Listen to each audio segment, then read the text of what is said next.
What's going on, everybody? It's your boy Isaiah coming to you again from BucosLocker. Subscribe, like, comment, share on all the BucosLocker videos. Make sure you hit the notification bell icon to notify you on all new videos that's posted on this channel.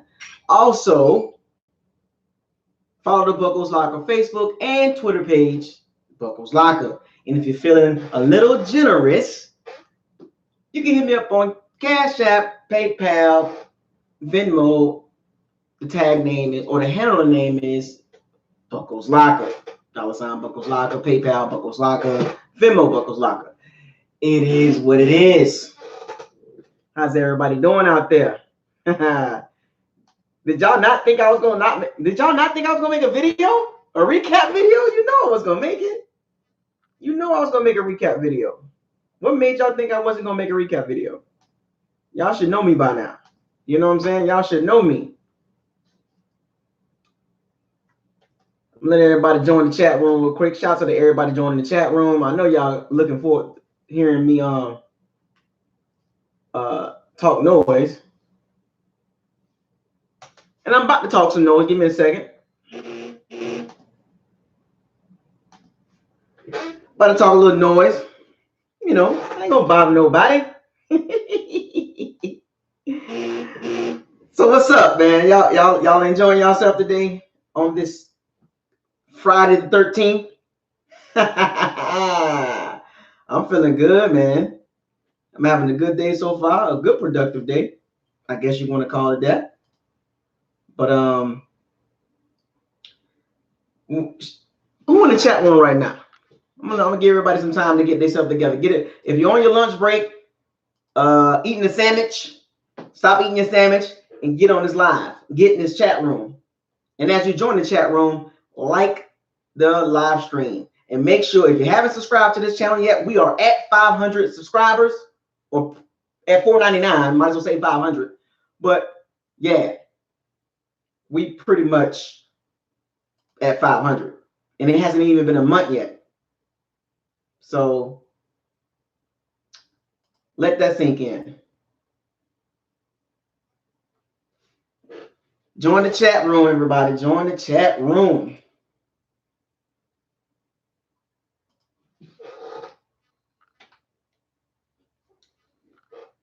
Steven, Keith Saunders, King Hayes. What's up, man? A-Rod Haynes, Kent Jackson, Joe.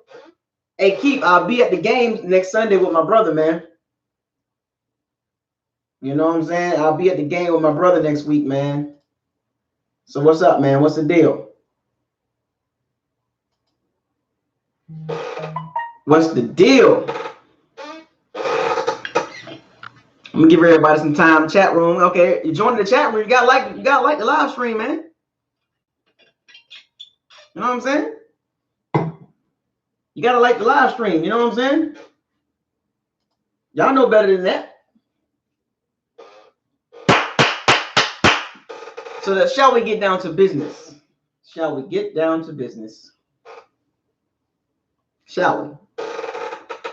So the Bucs pull out a victory in Carolina, 20-14. The Bucs are now 1-1.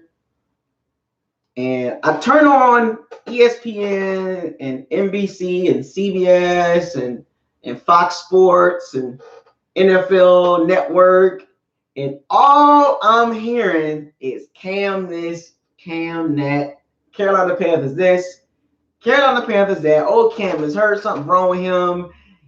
What's going on? They didn't run him, and they should have ran him on 4th and 1, and he's not the same right now. He's better than that, and blah, blah, blah, blah, blah, blah. They did not talk about us, folks. And don't get discouraged. You know what I'm saying? They're not going to give us no credit. Reason being, the Bucs have put that upon themselves, right? They think we should have won that game. They think we stink. They think we are a bad organization. They think Bruce Arians is over his head at 66 years old. They're trying to downplay Todd Bowles because he failed in New York. You know, so the media don't like Tampa. They will come to Florida. They like coming to Tampa and Miami and Jacksonville, but they don't like Florida teams. Let's just be honest. I'm going to defend Florida in general, the Dolphins and the Jacksonville. Shouts out to them fans. But let's keep it real. The media don't like Florida sports teams. They just don't. They don't like the Bucs. They don't like the Jacksonville Jaguars. They don't like the Miami Dolphins. They don't like the Florida Gators. They don't like the Seminoles. They don't like the Hurricanes. They don't like the USF. They don't like the Lightning. They don't like the Devil Rays. They just don't like Florida sports. Now, we got one of the best states, weather-wise, cost of living, no state tax. Oh, they'll come visit and mess with our women, mess with the women in Florida and have fun in Florida. But when it comes to sports, they do not like our sports teams. Period. Not too many media members are going to defend the Bucs. They're not going to give us credit and say, oh, the Bucs defense actually played a good game. How about Todd Bowles calling a good defensive game, getting Cam Newton frustrated and making him become uncomfortable in the pocket and making him inaccurate? He completed less than 50% of his passes. He did not throw a touchdown. He didn't smell the end zone. Reason being is defense. Yes, Cam missed throws, but he missed throws due to the defense frustrating him. And also, there might be something wrong with Cam, but that's not our problem. That's not our problem. We don't care if Cam don't play well. We don't care what's wrong with Cam. That's not our problem as the Bucs organization, as the Bucs fan base, whatever's going on in Carolina, in that organization, that's their problem. There's obviously some issues going on in that organization between Cam and Ron Rivera and North Turner. There are some issues going there. It's very obvious. Evidently, there's something going on, right? Whether it's physical, mental, but I don't care. And the media continues to make excuses for Cam Newton. They want the 2015 Cam Newton to come back. Little do they know that version of Cam Newton is gone. When are they going to let it go? That version of Cam Newton, the dabbing and and all that, and all that's done. That dude is not that guy no more. And they making it seem like he was missing throws. Like this is unheard of Cam to play like this. Cam Newton was never accurate. He was never an accurate quarterback. I'm going to keep saying this.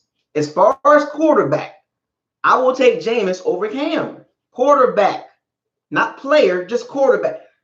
Jameis is a better pocket passer. Cam Newton is not a quarterback that you want throwing the ball 51 times. But the media props him up like he's an elite quarterback. He's had one really above average season or a superior season when he went to the Super Bowl and he won Offensive Player of the Year and he won MVP. Outside of those years, his completion percentage has always been around 58, 59%. But the media making it seem like he's accurate. Oh, Cam footwork, he's throwing off his back. And then what makes it worse? This is what pisses me off. This is why, yes, I don't like what Jameis Winston, I don't like how he's been playing. But have y'all noticed how the media likes to prop up Kirk Cousins and Cam Newton and Matthew Stafford, Andy Dalton? They always point the finger at, if you go back and listen to these NFL analysts and these NFL heads, Cam Newton, his O-line didn't give him no help, and North Turner didn't call the right plays, and his left tackle moving, and Darrell Williams wasn't playing well. They didn't run the ball, you know what I'm saying? And the defense kept him in the game. They are giving Cam so much leeway. Now, mind you, flip it to our team. Don't we go through the same things? Don't we have the same issues as Kirk Cousins and Cam Newton and Andy Dalton and Matthew Stafford have when they O-line not blocking, their tackles not blocking, they can't establish a running game, the poor coaching? Oh, but for us, Tampa lose a game. Oh, Jameis Winston, he's horrible. But they'll never talk about our bad O-line. They never talk about the poor coaching. They never talk about the poor special teams. It's always Jameis. But Cam Newton, Andy Dalton, Matthew Stafford and some other quarterback, Kirk Cousins, it's older. They got to call better plays for him. Oh, his O-line got to block better. They got to run the ball. The offense, they're trying to blame it on North Turner. That's how much credit they're not trying to give us. It was more of the Carolina Panthers than the Bucs. Like, we didn't have nothing to do with it. But I say all that to say this. I know I'm rambling right now, but I'll get into the recap.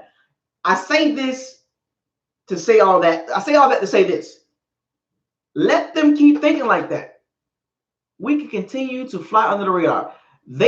Most talking heads don't have us winning more than 5 games, or some of them have us winning 3 games.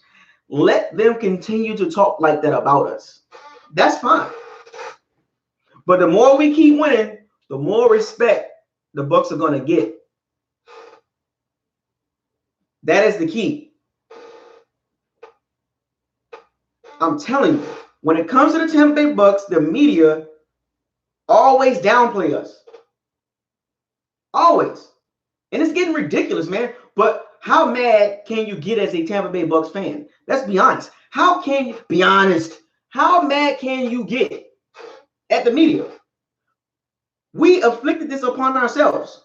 From the top to the bottom, from the owners to Jason Light, the GM, to Dort Cutter, to Todd Monken, to Mike Smith, poor free agent signings, poor draft picks not hitting, a bad fan base that don't show up to the games. We got one of the worst stadiums. We got one of the really good stadiums in the league, but our fan base, as far as the attendance, is one of the worst in the league.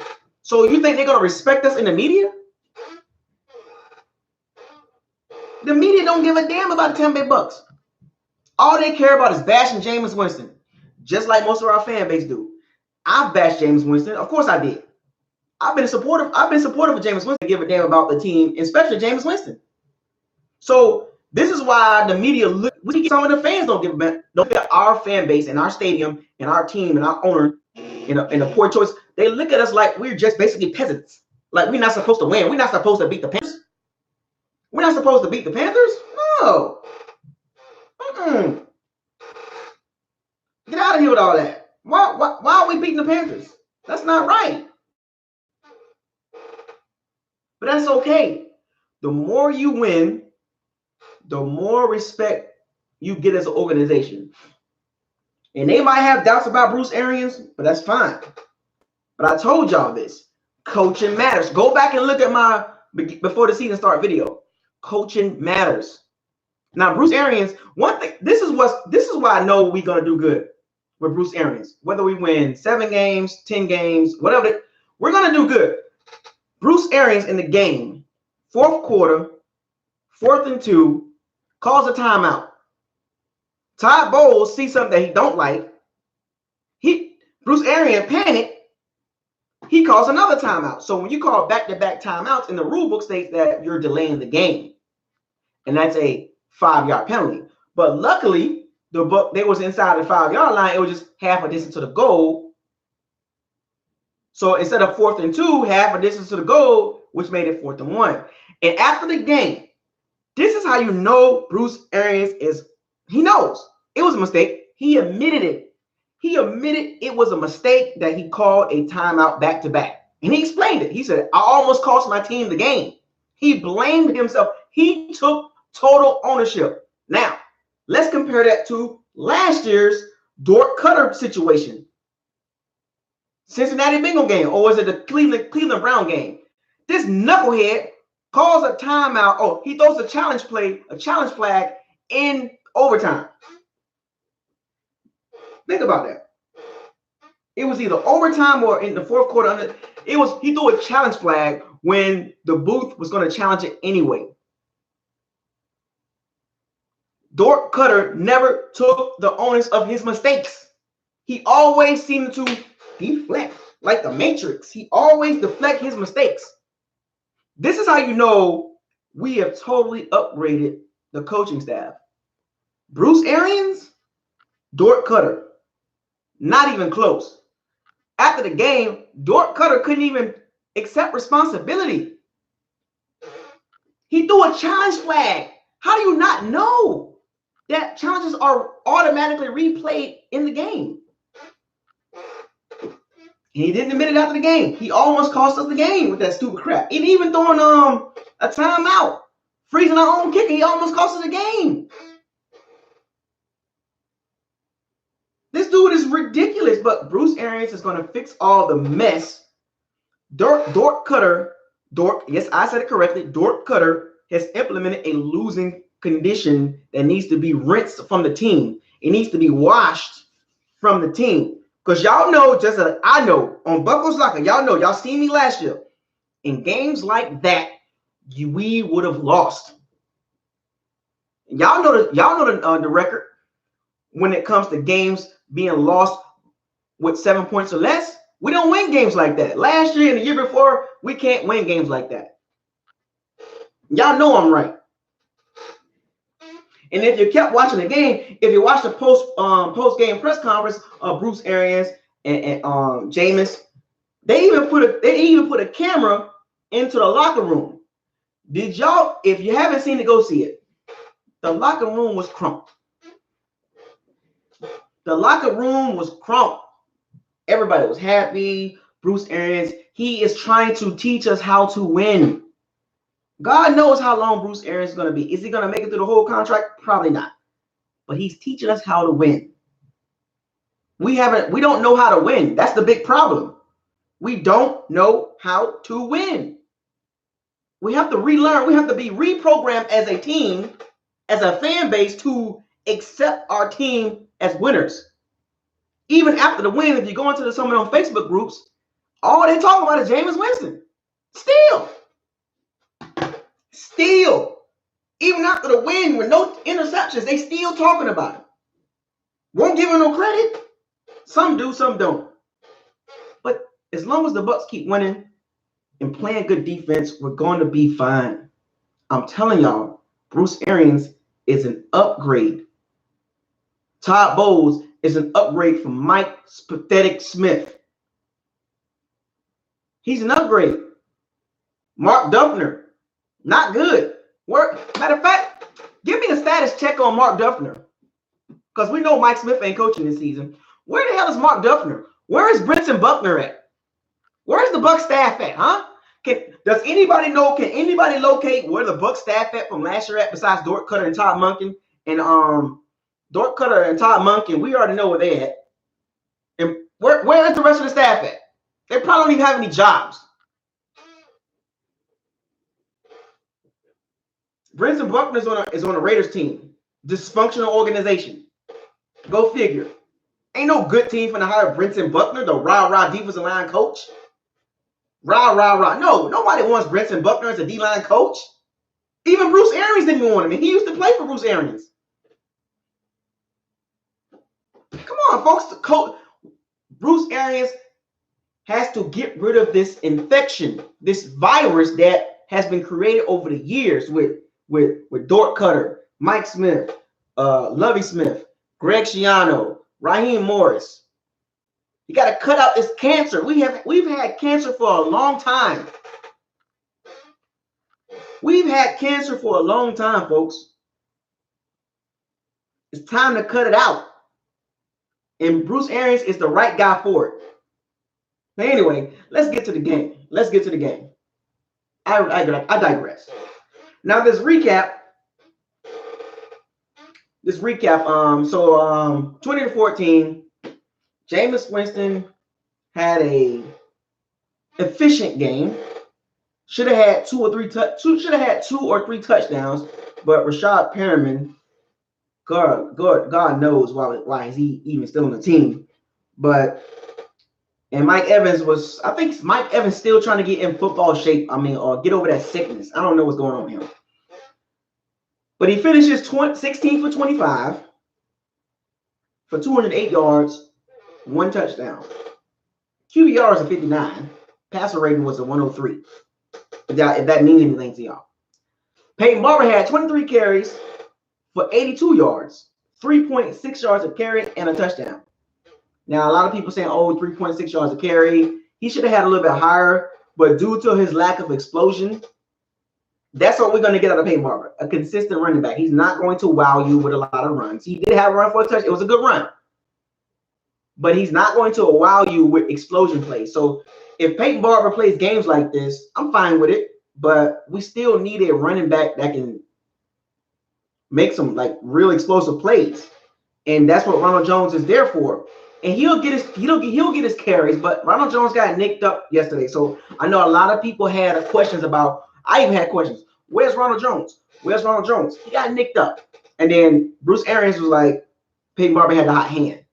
Now, if he called that being a hot hand, whatever. Ronald Jones had 13 carries for 75 yards. Peyton Barber had 23 carries for 82. You see what I'm saying? This is why I'm like, you got to start playing Ronald Jones. He has more explosion, you know. So, Jameis Winston took a couple sacks. Receiving wise, shouts out to Chris Godwin. Shouts out to Chris Godwin. He stepped up. He showed himself as a number one yesterday because they had a lot of attention on Mike Evans. Even Jameis Winston said it. Jameis Winston said, you know, if they're going to give a lot of attention to Mike Evans, I got to throw the ball to somebody else. Now, this is the problem I have with this. If they put so much attention on Mike Evans and Chris Godwin continues to show out, and then they'll start paying attention to Chris Godwin, the rest of the receivers, I have an APB out for Cameron Brate, O.J. Howard, and Brashad Perriman. What in the world are those three guys doing? The two tight ends spend more time blocking than going out for routes. I think that was a statistic said Winston played 75 snaps. O.J. Howard was out on receiving for like 49% of that. He spent more time blocking than running routes. And Bruce Arians made this known. He's made it known. This is how bad our O-line is, and I'll get to them in a second. He's taken a top-tier tight end and a second-tier, top-tier tight end and break. He's made them blockers more than receivers because we can't sustain our blocks. Y'all saw the game. There was plenty of examples of our left and right tackle struggle. Now, granted, they did get it together as the game moved forward. They got a little better, but they still not good enough. I mean, we got to play the Rams and we got to play the Saints. That left and right tackle still struggle, and this is why O.J. Howard and Cameron Brate are blocking. And there's a history behind Bruce Arians and tight ends. He do not utilize his tight ends real good, and this is a cause for concern. This is a cause for concern because A, our O-line, our left and right tackle can't block. B, O.J. Howard has regressed, and whatever's wrong with him, I don't know what's going on with him. You know what I'm saying? And Bruce Arians don't use tight ends. You know what I'm saying? So there's a lot of problems right there, and O.J. Howard is a matchup nightmare. And Brashad Perriman, why is he on the team? No catches, 4 targets. Now, granted, he was open on a couple of them, but it just seems like him and Jameis Winston is not on the same page. What he has like 8 or 9 targets this season, 2 catches for 10 yards. Him and Jameis Winston is not on the same page right now. O.J. Howard and Cameron Brate. Cameron Brate had 2 targets. 2. And we got to find somebody else. Because if that game would have got out of hand, we would have had to spread the ball around, which means Jameis Winston would have been throwing the ball for more than 30 times. And somebody made a reference on if Jameis Winston throws the ball under 30 times, we're 13-6. Now, I don't know if that's true. Can somebody look that up? We're 13. The Bucs are 13-6 when Jameis Winston throws the ball under 30 times. I'm kind of curious on that statistic right there. That's a very interesting statistic. So that's true. Oh, now think about this, folks. Now this is new to me because I haven't really went in depth with research. 13-6 when he throws the ball under 30 times. Did you not think Bruce Arians' team knew that? Think about that for a second. 13-6 when he throws the ball under 30 times a game. So that should tell you right there. And this is why things get misconstrued about Jameis Winston. Jameis Winston has been asked to throw the ball more than any other quarterback besides Aaron Rodgers. Now, I do know that statistic. He is number 2 in the NFL as far as the amount of passing plays being called. Think about that for a second. Now, this is why I try to tell y'all, no running game, bad O-line, it was bad special teams. Like, you got to understand, when you talk about a team, you have to build a team. Now, I want y'all to make it, I want to make it clear. I am not happy with Jameis Winston. I want to make that clear. But we're talking about teams. When you got Jameis Winston, a 25-year-old quarterback, he's Dak, Carson Wentz are older than Jameis Winston. Now let that sink in. But meanwhile, he's throwing the ball way more than Carson Wentz, way more than Dak Prescott, way more than Jared Goff, way more than Deshaun Watson. But all 4 of those quarterbacks got something in common. A pretty good running game and a decent defense. I could not believe it that Jameis Winston is number 2 in the NFL behind only Aaron Rodgers in the amount of pass plays being called.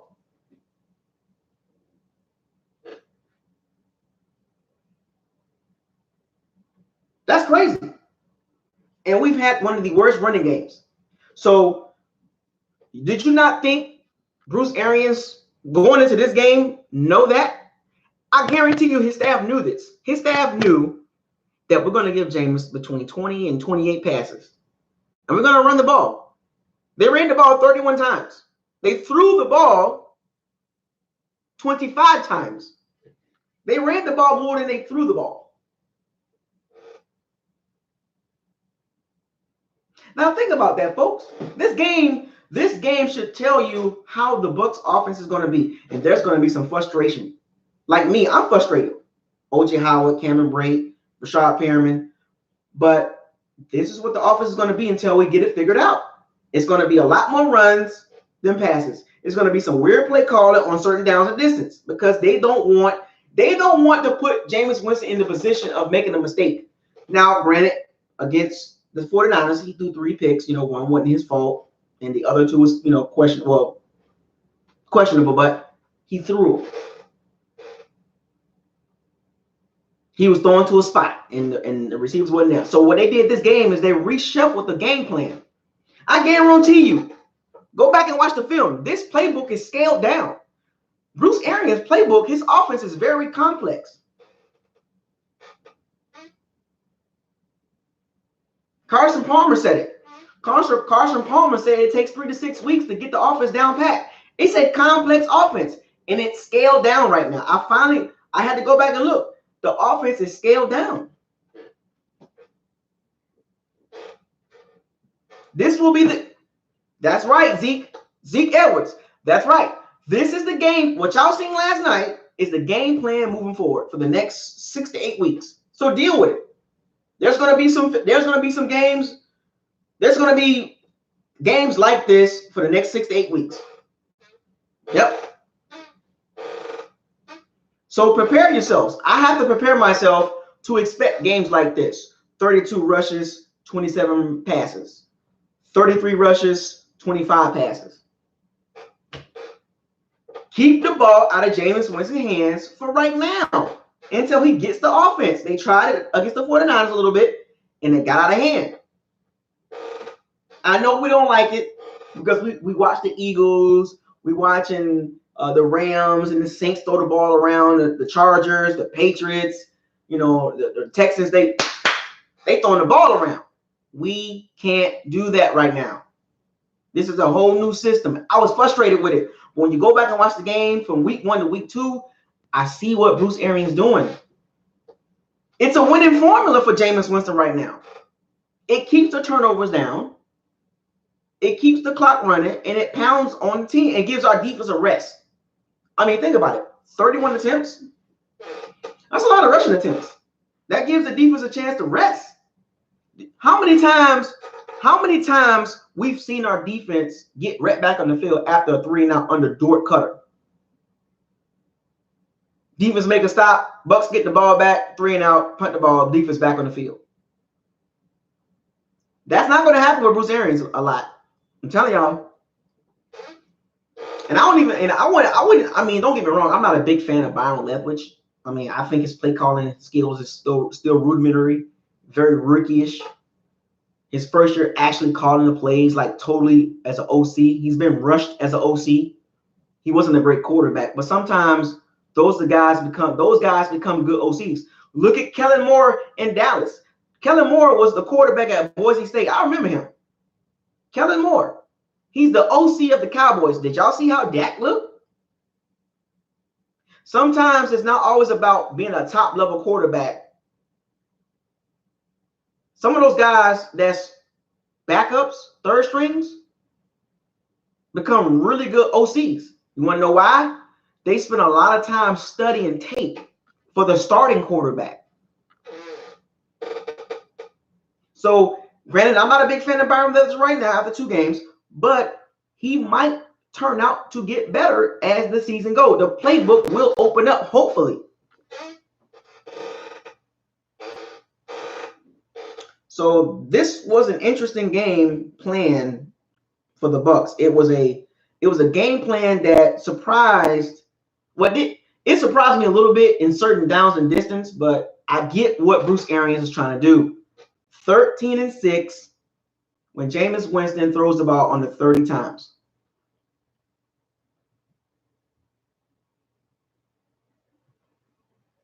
That's pretty cool. That's pretty cool. I like that. I like that game plan. I got to accept that. I'm going to accept it. So you won't hear me doing too much. You won't hear me doing too much complaining moving forward. I'm going to accept the offense as it is right now for the first 6 to 8 weeks. The offense. Now let's talk about the defense. Well, I'm sorry, the O-line. The O-line. Oh boy. Pre-snap penalties. Donovan Smith. Can we agree? Did Donovan Smith play a better game last night versus week 1? Did DeMar Dotson play a better game this week, yet last night versus week 1? Answer that question.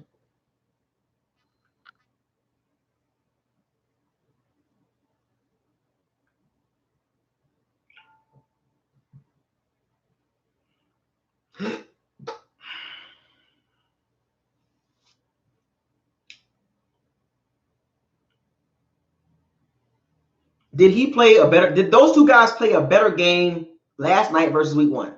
Now, if I had a grade from week 1 to week 2, Donovan Smith did play a better game. A little bit better. He went from an F+ to a D-. And Dotson went from an F+ to a D-. They still not good. They still not good enough. It's not good enough to sustain. This is why the tight ends got to be in the game to block, because of those 2 guys. And Bruce Arians is real smart. He knows those tackles are weak. He knows it. And they had no choice but to pay Donovan Smith. They shouldn't have paid him. But he knows those tackles are weak. He knows this is Dotson's last season. Let's just call it. I'm going to be honest. This is Dotson's last season. Donovan Smith probably going to get kicked to the right side. I guarantee you, because we're paying a lot of money. But this is Dotson's last season. Watch. I guarantee y'all. He's holding on, man. He don't have the kickback explosion, the punch anymore. He just don't have it no more.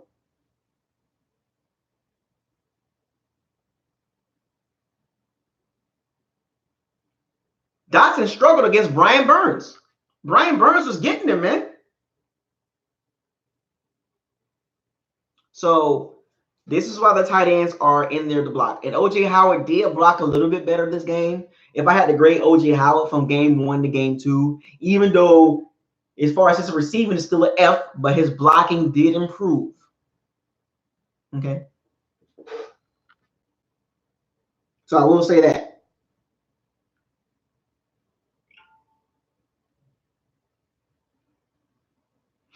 But anyway, let's get on this defense. Let's talk about the defense. Shouts out to Todd Bowles. Let's keep it 100. Shouts out to Todd Bowles.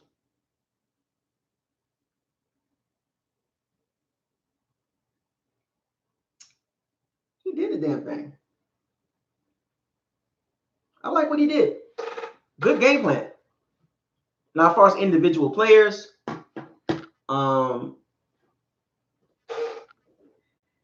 got some cleaning up to do, but the defense did play good as overall. Vernon Hargreaves, for those of you that didn't know, Vernon Hargreaves had 12 tackles. That's a lot for a cornerback. And I know a lot of people saying, because I watched the game and Vernon Hargreaves was getting picked on quite a bit. He got caught on a deep ball. I was like, wow. But he made a lot of tackles. So the guys didn't get away from him. He made the tackle when they caught the ball. They completed a lot of balls on him. But there was only one big chunk play. There was basically slants and outs. We got to get better in the secondary as far as cornerbacks. It's a reason why we drafted Mike Edwards, Jamel Dean, and Murphy Bunton. They're giving Hargreaves and Carlton Davis a chance to win the starting job, like completely be the starting cornerback. There's still some questions with those two.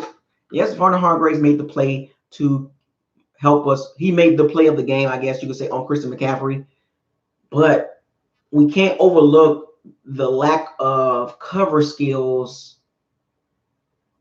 especially with Carlton Davis. Carlton Davis, and I hate to bring it up, but this is a problem with him. He grabs a lot, and that's a problem. Carlton Davis grabs a hold. How many penalties did he have? How many penalties? What was it, like 5 or 6?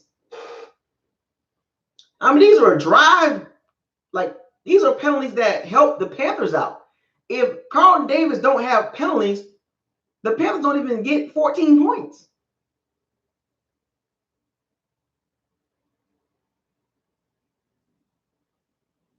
You know how many third downs Carlton Davis had a penalty on, man, for holding, illegal contact, pass interference? It's like, yo, dude, I'm gonna sit you down.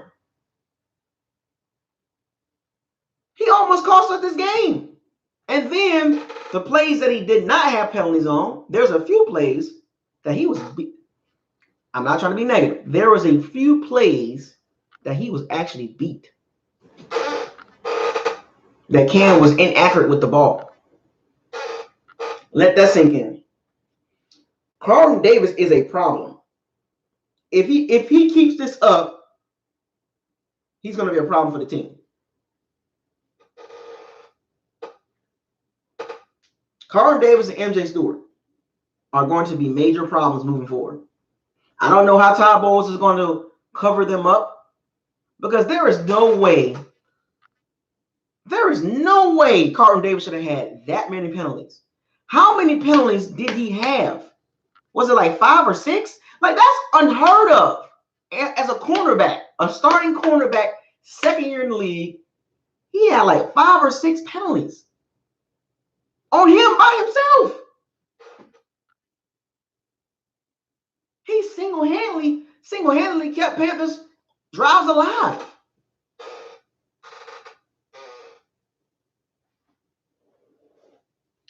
I'm concerned. I know we won the game. I know Carlton Davis did make some pass deflections. He did make some pass breakups. He had 2 of them. But, man, if Carlton Davis going to do that, you might as well put Sean Murphy Bunton in. Might as well. I'd rather see a rookie do that than a second-year guy. Because Carolina passing scheme was very simplistic. They had a simplistic passing scheme. Crossing route with Greg Olsen, or out route, corner route, we want to call it, a post corner, deep out, slants, and hitches. Carolina did not run no complex passing scheme. And we couldn't stop it. We could have stopped it, but it was the penalties from Carlton Davis. Mike Edwards and Jordan Whitehead. Shouts out to Mike Edwards and Jordan Whitehead. I think we good with the safeties, man. I don't think Justin Evans is going to matter anymore. I like Mike Edwards. He's a rookie. He'll get better. But I like Mike Edwards. I like Jordan White. I like Jordan Whitehead. He seeking missile. He had 6 tackles. Levante had 7. Kevin Minter stepped in for Devin White. Devin White has a sprained MCL. He'll be out probably for a week or 2, but he's fine. It was not an ACL. First down. Exactly, Zeke. They ran the smash concept all night long. It was not hard to see that, man. Deep corners, out routes, slants. And Jordan Whitehead was guarding Greg Olsen quite a bit. He did a pretty good job. I think he did.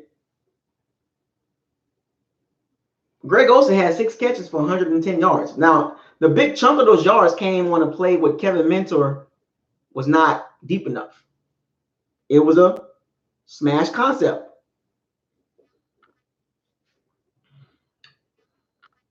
But we did hold Christian McCaffrey to 2 catches, 16 carries, 37 yards. Shouts out to the D-line. William Golson, Vita Vea, and Dominican Sue.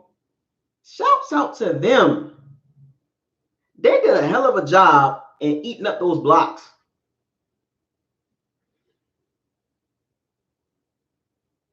Shouts out to the D-line and to the safeties, Jordan Whitehead and Mike Edwards. Shouts out to those 5 guys. The defensive line, not the outside linebackers.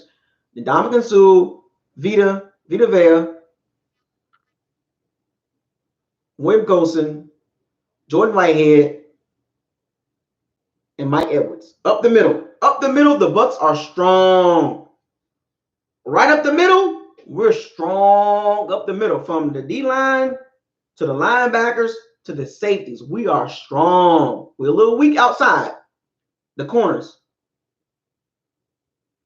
Carl Nassib, he was getting pressure. But shouts out to Shaquille Barrett.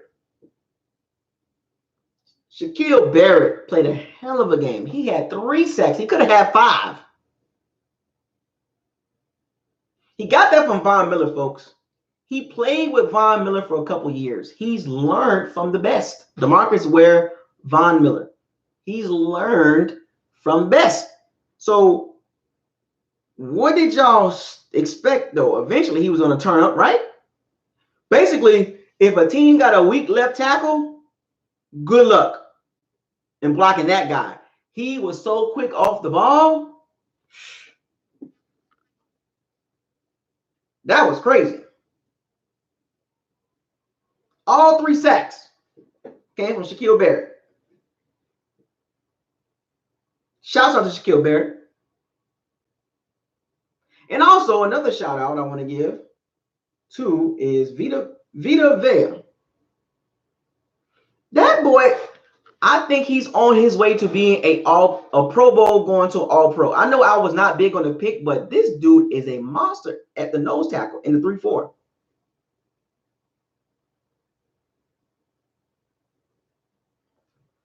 Vita Vea is a problem. You cannot run the ball on that team no more, man. You can't just do what you want to do and run the ball on Bucs no more. And Dominican Sue, he didn't have any tackles. Now think about this, folks. And Dominican Sue didn't have no tackles. But he had an effect on the game. You have to double him. You have to double Vita Vea. You have to double those guys. You have to give those guys attention. You have to move those guys out the way. And Ndamukong Suh was not brought in to get a bunch of sacks. And Ndamukong Suh was brought in to teach them some toughness and some grit and some grimy stuff and be nasty in the trenches. Something that Gerald McCoy failed to do. Our best D lineman is Vita Vea. I bet you he graded out very well in this game. Does anybody have the grades on Vita Vea? His rating for that game last night, his rating for the season right now, it's got to be over 80. He's on his way probably to a Pro Bowl at some point. That dude is if he was a little bit quick on the pass rush, he would be nastier. But he has some pass rushing moves. He can get to a quarterback just because he's 6'3", 6'4", 340 pounds. He can get to a quarterback. I've seen a few plays that he got to Cam.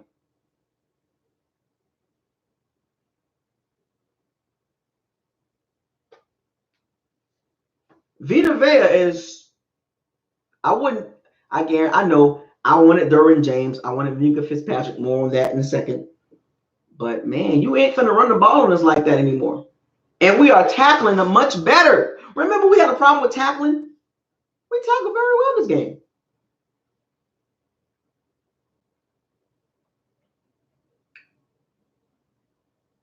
And all in all, it was a good team victory. I like where we're at as a team. I like where we're going. Once again, folks, it's all about improvement. We gotta earn respect. Oh, I'm sorry. I gotta give one more shout out to Anthony Nelson, the 4th round pick from Iowa, the 6'6", 270, 80-pound outside linebacker. Anthony Nelson measurables are ridiculous. That dude, that's a big boy.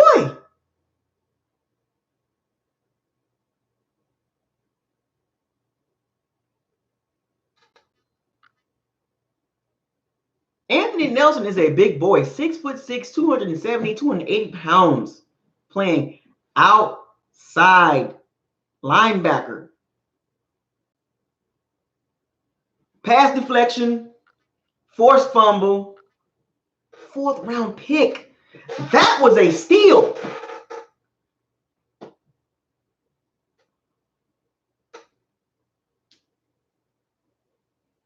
We've gotten bigger and stronger. Have y'all noticed that?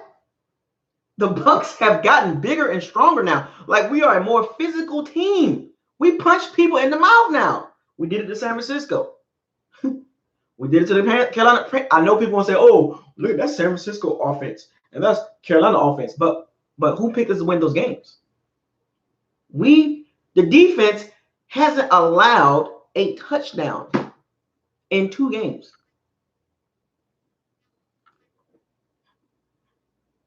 Let that sink in. The defense hasn't allowed a touchdown in 2 games. You mean to tell me that's how much we improved from 2018 to 2019 just by changing out head coaches and defensive coordinators? We should have been did that. We should have fired Dirk Cutter 2 years ago.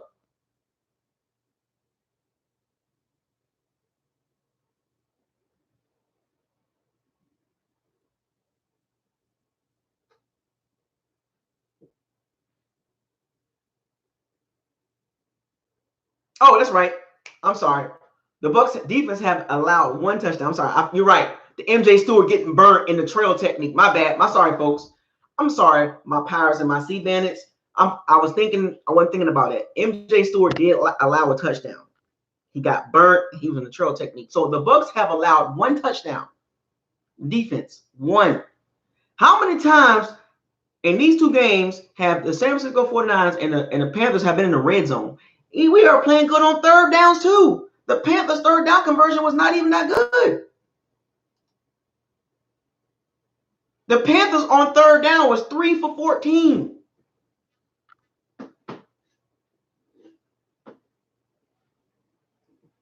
The Panthers were 3 for 14 on third down. They ran 73 plays to our 59. 16 passing first downs. That was those damn slants and out routes. Smash concept. The Panthers had 352 total yards. But 313 were passing yards.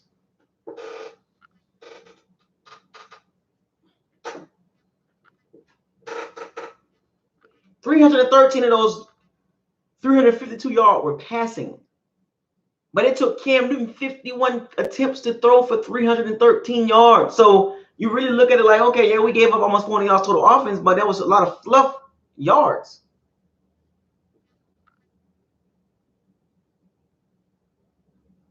The Panthers was 0-3 in the red zone. But this is the problem. We had 12 penalties for 66 yards.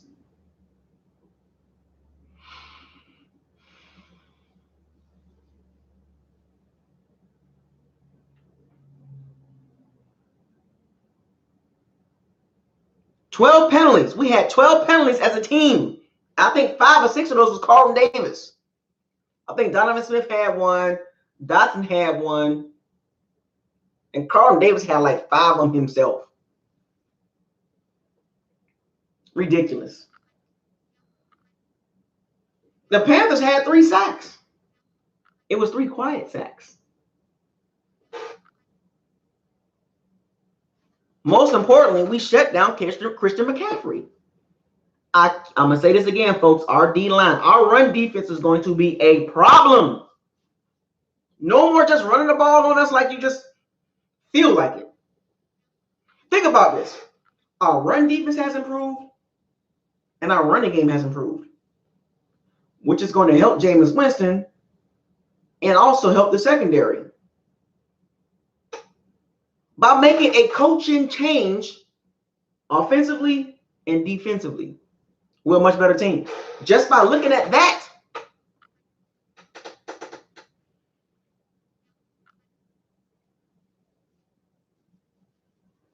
And just remember, folks, JPP coming back after week 8.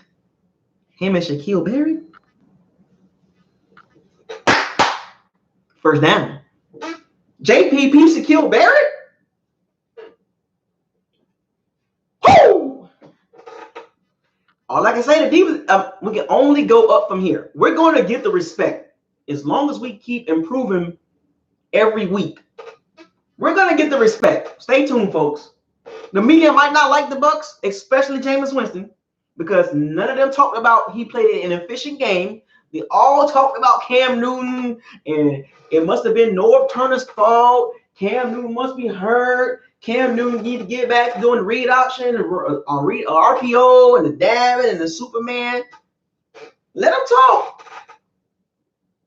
Let them talk. Let them talk. We're going to get our respect.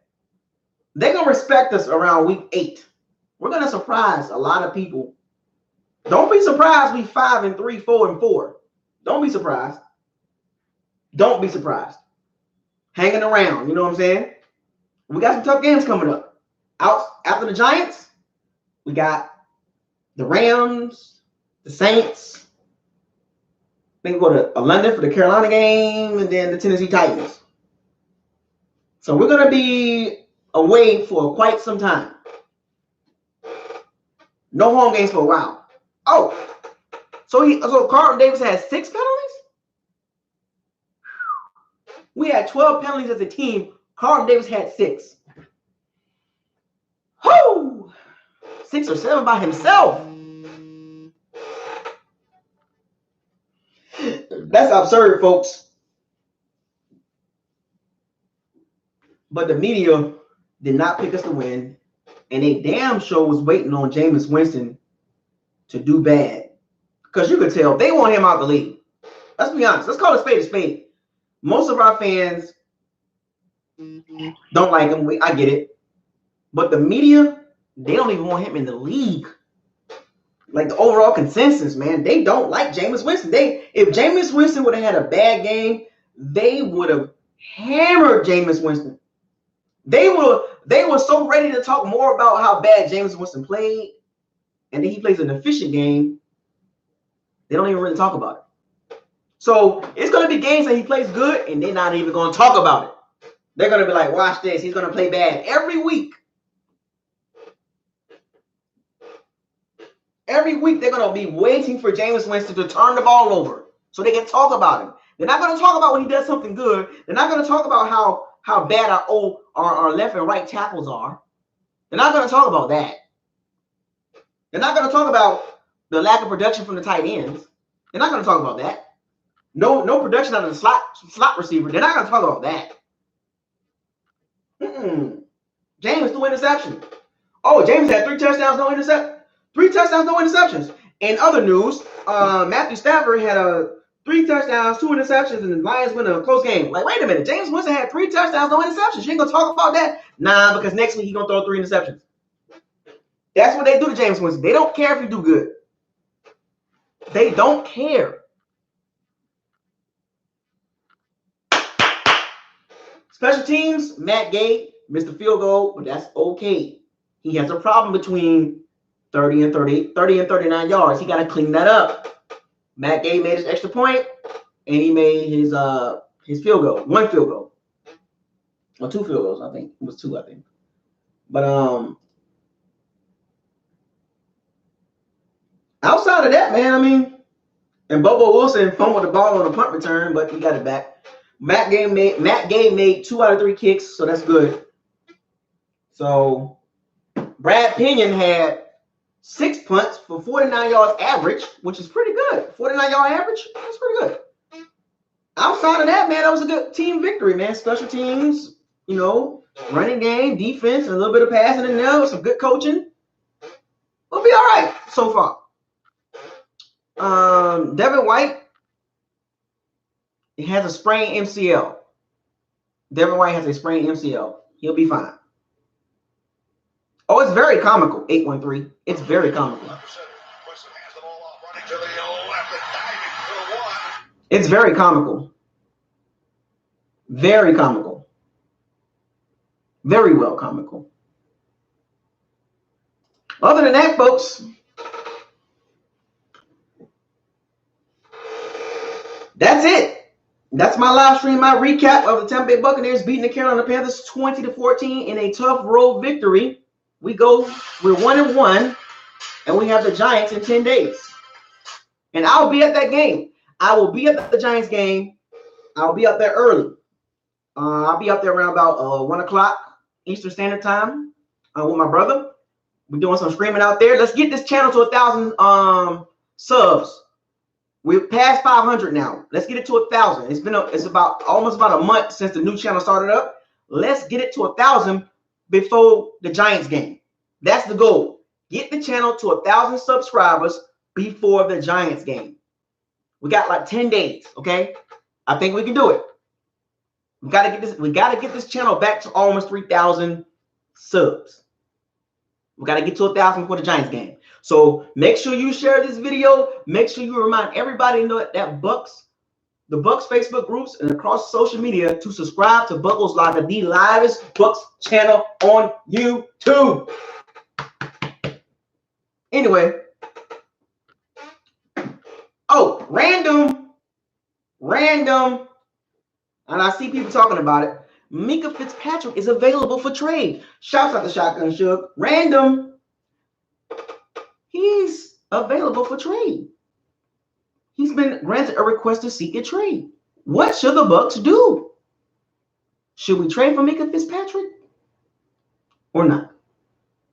That is the question. And I'll talk about that later next week. Anyway, this your boy Isaiah. Subscribe, like, comment, share all my videos. Make sure the notification bell icon to notify you on all new videos that's posted on this Bucs channel. Shouts out to everybody across the Bucs family. Enjoy y'all weekend. We 1-1, baby. To all my pirates and my sea banks, this is BucosLocker. Fire those cannons. Seize the day. Raise the flag. No risk. No biscuit. Enjoy your weekend. BucosLocker out.